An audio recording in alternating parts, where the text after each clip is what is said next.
आपल्याला जो पुरस्कार देण्यात आला त्याबद्दल आपण आपलं मनोगत व्यक्त करा। आज या ठिकाणी रिपब्लिकन वार्ता आणि वृत्तवाहिनी या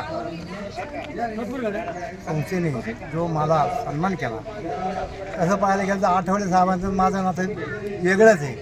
जी आमची नियुक्लम बौद्धिक संस्थेच्या अध्यक्ष माझी निशेष असून अनिल आठवले साहेब हे सचिव आहे। आम्ही दोघं एकमेकांच्या संघच काम करतो।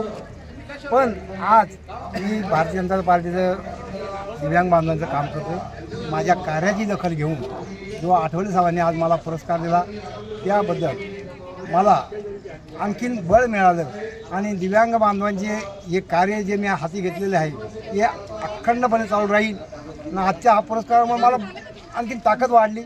अशी सेवा मी या ठिकाणी चालू ठेवीन आणि या रिपब्लिकन वार्ताला आणि वाहिनीला पुढील आयुष्यात आणखीन भरभराटी हो, त्यांच्या हातून अशीच गोरगरिबांची जनतेची सेवा घडत राहू ही इच्छा व्यक्त करतो। थांबतो। जय हिंद, जय महाराष्ट्र।